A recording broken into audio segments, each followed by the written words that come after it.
नमस्कार दोस्तों, अगर आप भी चीनी खाते हैं तो आज का वीडियो आपके बहुत काम का हो सकता है, क्योंकि आज के वीडियो में हम ये देखने वाले हैं कि अगर आप चीनी का सेवन करते हैं या फिर गुड़ का सेवन करते हैं तो क्या होता है आपके शरीर में। आपको चीनी के बारे में एक बात हमेशा याद रखनी चाहिए और वो दूसरों को भी बतानी चाहिए कि चीनी में सबसे खतरनाक जहर है वो है सल्फ़र। ये सल्फ़र इतना ख़तरनाक होता है कि चीनी के साथ ये पेट में जाता है। बिना सल्फ़र के चीनी बनाई नहीं जाती। जनरली चीनी बनाते समय सल्फ़र का यूज़ होता है। सल्फ़र का मतलब होता है गंधक और गंधक का मतलब है दीपावली पर चलने वाले पटाखों का मसाला। आप फिर वो खा रहे हैं अगर आप चीनी खा रहे हैं तो। अभी सल्फ़र गया चीनी के साथ पेट में तो ये खून में जम जाएगा और ये खून में जमने पर सैकड़ों विकृतियाँ पैदा कर देगा। इसलिए इसको कभी मत खाइए, आप गुड़ खाइए। हम सभी भारत के रहने वाले हैं और इतने भाग्यशाली हैं कि यहाँ पर अलग अलग शहरों में अलग अलग ज़िलों में गुड़ तैयार की जाती है। उत्तर प्रदेश में बहुत ज़्यादा गुड़ बनता है। खजूर वाला गुड़ कई जगह बनता है। दुनिया में सबसे अच्छा गुड़ अगर कोई है तो वो खजूर वाला गुड़ है। आपको शायद पता नहीं कि पूरी दुनिया में खजूर वाले गुड़ की कीमत सबसे ज़्यादा है और इसकी डिमांड बहुत ज़्यादा है। पूरी दुनिया में ये गुड़ मांगा जाता है। हम इतना ज़्यादा गुड़ सप्लाई भी नहीं कर पाते हैं। झारखंड और बंगाल में ये बहुत सारा गुड़ बनता है। ये आपका खजूर वाला गुड़ सीज़न आए तो इसमें आप ख़रीद के रख लीजिए और उसको साल भर यूज़ कीजिए। इतना अच्छा गुड़ होता है ये। दूध के साथ भी गुड़ लीजिए, दही गुड़ में खाइए। चाय भी अगर पीनी है आपको तो गुड़ में बनाइए। हलवा है, मिठाई है, लड्डू है, कुछ भी बनाना है तो गुड़ के साथ बनाइए। और ये खजूर वाला अगर आपको नहीं मिलता है तो गन्ने वाला ले लीजिए। गुड़ में ये सारी जो केमिकल्स हैं ये सारे नहीं होते। मिश्री भी आप खा सकते हैं। आजकल मिश्री चीनी से बनाई जाती है, वो मत लेना। धागे वाली मिश्री लेना, वो ज़्यादा अच्छी होती है। जो क्रिस्टल वाली मिश्री है उसको अवॉइड करें क्योंकि वो चीनी का ही दूसरा रूप है। आपको गुड़ और चीनी के बारे में एक जानकारी देता हूँ, वो आप हमेशा याद रखिए, सभी को बताइए। आप खाना खाइए, खाना खाने के बाद आप थोड़ा सा गुड़ खा लीजिए, 5 ग्राम या 10 ग्राम। इतना गुड़ आपने खा लिया तो पूरा खाना 4 घंटे में हजम हो जाएगा। वैसे खाने को हज़म होने में 6 से 8 घंटे का समय लगता है, लेकिन गुड़ खा लेंगे तो 4 घंटे में आपका खाना हजम हो जाएगा। अब इसका उल्टा ले लीजिए। यहीं आप खाना खाते हैं और खाना खाने के बाद आप 1 चम्मच चीनी खा लेते हैं तो ये चीनी आपके खाने को हजम नहीं होने देगी। इतनी ज़्यादा तकलीफ़ करती है ये चीनी, इसलिए इस चीनी को छोड़ दीजिए। जैसे ही आप चीनी छोड़ेंगे आप देखेंगे कि आपका वज़न अपने आप कम होना शुरू हो जाएगा धीमे धीमे। आप करके देखिए, इसको प्रयोग करिए। जितने लोग भी ओवरवेट हैं, जिनका वज़न बढ़ा हुआ, वो चीनी छोड़ दीजिए, बहुत जल्दी वज़न कम होगा। जिनका वज़न बढ़ा हुआ है या फिर जिनको बीपी की शिकायत है वो चीनी छोड़ दीजिए तो ब्लड प्रेशर काफ़ी अच्छे से ठीक होगा, पूरा शरीर आपका हल्का हल्का रहेगा। और रोज़ खाएं तो कोई प्रॉब्लम नहीं।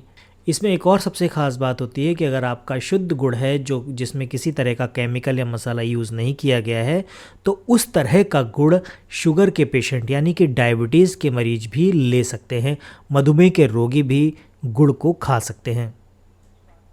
इसके साथ एक छोटी सी बात और ध्यान रखिए आप कि डालडा अगर आप खाते हैं तो उसको छोड़कर आप देशी घी खाइए। डालडा और रिफाइंड ने हमारा पित्त बहुत ख़राब कर दिया। डालडा इतनी ख़तरनाक चीज़ है कि सबसे ज़्यादा पित्त गड़बड़ करती है तो वो डालडा ही। और अगर पित्त गड़बड़ हुआ तो लगभग 40 से अधिक रोग होते हैं आपके शरीर में। डालडा को दुनिया में कोई भी नहीं खाता। भारत और भारत के पड़ोसी देशों में ही डालडा घी खाया जाता है। इसको छोड़कर दूसरे बहुत सारे देश ऐसे हैं जहाँ पर डालडा बंद है, डालडा को कोई भी नहीं खाता। तो ये 4-5 देशों को छोड़कर अमेरिका है, कनाडा है, ब्रिटेन है, साउथ अफ्रीका, यहाँ कोई डालडा नहीं खाता, कोई इसको पूछता नहीं। ये इतना ख़तरनाक है कि कभी भी हजम नहीं होता, कोलेस्ट्रॉल आपका बढ़ाएगा, आपको हार्ट अटैक का खतरा बढ़ जाएगा। तो डालडा की मिठाई मत खाइए, डालडा की पूरी कचौड़ी भी मत खाइए। अगर आपको पूरी कचौड़ी या मिठाई ही खानी है तो देशी घी में खाइए।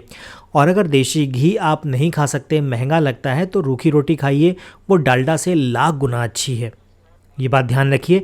इसके साथ ही एक छोटी सी बात और थोड़ी सी ध्यान रखिएगा, तेल अगर आप खाते हैं तो शुद्ध तेल खाइए।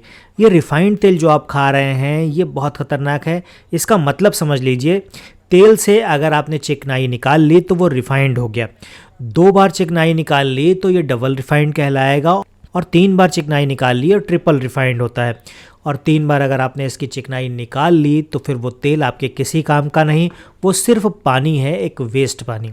मन की तसल्ली के लिए आप उसको खाना चाहें तो आप खा सकते हैं। पूरी दुनिया में 2 तरह की चिकनाई होती है, एक भगवान ने बनाई है और एक इंसान ने।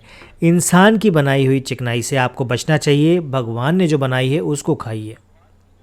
जितने भी देशी तेल है, देशी घी है, शुद्ध तेल है, ये चिकनाई आप खाइए, ये आपके शरीर को स्वस्थ रखेगी।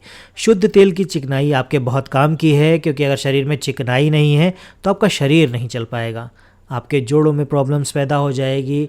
जहाँ पर भी आपके शरीर में जो चमक है, चेहरे में चमक है, आँखों में चमक है, ये सारी चमक चिकनाई के कारण है, और ये सारी चमक शुद्ध तेल छोड़ते ही आपकी ख़त्म हो जाएगी। आप चल पाते हैं चिकनाई के कारण ही चल पाते हैं। और चिकनाई आपको अच्छी चिकनाई चाहिए। सरसों का तेल है, तिल का तेल है, नारियल का तेल है, जेवस का तेल है, मूंगफली का तेल है, ये सभी तेल आपके लिए बहुत अच्छा है, बस शुद्ध होना चाहिए। इसको आप बाज़ार से डिब्बाबंद या पैक्ड मत लाइए। शुद्ध सरसों के तेल का मतलब है कोल्हू से निकाला हुआ डायरेक्ट तेल आप लेके आइए, वो खाइए। कोशिश करें उसको रिफ़ाइंड ना करें, लेकिन रिफ़ाइंड अगर होता है तो सिंपल जो रिफ़ाइंड है उसको आप ले सकते हैं। रिफ़ाइंड छोड़कर आप फ़िल्टर करके ले सकते हैं, लेकिन फ़िल्टर भी नहीं करेंगे तो बहुत अच्छा है। जब से हमने बाज़ार का तेल खाना शुरू किया तभी से बीमारियां बहुत बढ़ गईं। अगर आप कहते हैं कोल्हू नहीं है तो उसको ढूंढिए, आपके आसपास कहीं ना कहीं कोल्हू मिल जाएगा। लेकिन आजकल आसपास आप चाहें तो 35-40 या 50 हज़ार में कोल्हू लग जाता है। आप आसपास के घरों में संपर्क करके आप सभी मिलकर एक कोल्हू लगा सकते हैं और वहाँ पर आप इस तेल का प्रोडक्शन शुरू कर सकते हैं। आप सभी लोग अपने खाने के लिए तो कम से कम इतना कर ही सकते हैं।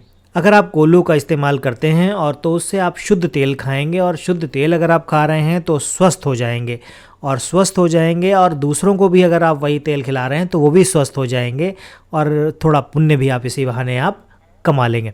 इसलिए आप शुद्ध तेल खाइए और शुद्ध तेल ही खिलाइए अपने मेहमानों को भी।